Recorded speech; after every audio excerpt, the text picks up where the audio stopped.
For Yarrie resident Michelle Robertson, watching her home burn wasn't the worst part of her ordeal. It was losing everything else that made it home.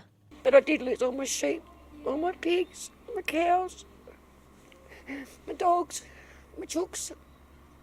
That's the most devastating part because I never had a chance to even get them out. It was just 1 minute it was nothing and next minute it was everywhere. The pain runs deep in Cobargo. No one is untouched. 6 months after the fire, the clean-up of the town is continuing, opening wounds only just starting to heal.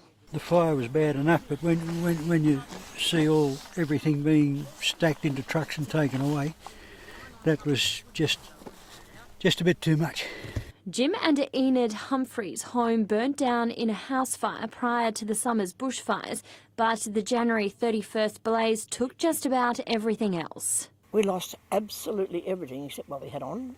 We fought the fire through the gate, saw our neighbours' places burn down, and there was just nothing. Theirs is one of the blocks that has been cleared. They're not happy with the process, and they're not alone. Every time you turn around to do something to start your clean-up, there's red tape, there's insurance companies, there's government agencies, there's all these hurdles that you've got to jump. According to the clean-up contractor Lang O'Rourke, about 1,300 fire-destroyed properties have been cleared on the south coast, 392 in the Shoalhaven local government area and 159 in the Wingecarribee and Wallandilly. The state government set a June 30 deadline for property clearing. That's less than 2 weeks away, and there's still 1,300 more properties eligible for clean-up. I am completely frustrated. We've got 11 days left to the clean-up deadline and I've still got people contacting my office needing help. We've got less than 1 in 3 properties that have been cleaned up and it's just not good enough. The Deputy Premier and Minister for Disaster Recovery is adamant that the majority of properties will be cleared by the end of the month. We could have done this differently. We could have had a large contractor like Lang O'Rourke doing it with big contractors out of Sydney and probably expedited the clean-up process, but we chose that 99% of the subcontractors are local, regional businesses. For some, the delay is welcomed.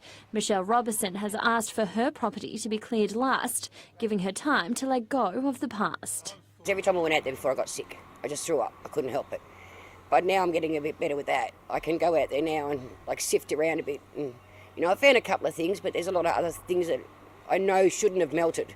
The clearing of the blocks is one step. Finding somewhere to live is another. Some families, like the Humphreys, are braving freezing temperatures, living in caravans on their blocks.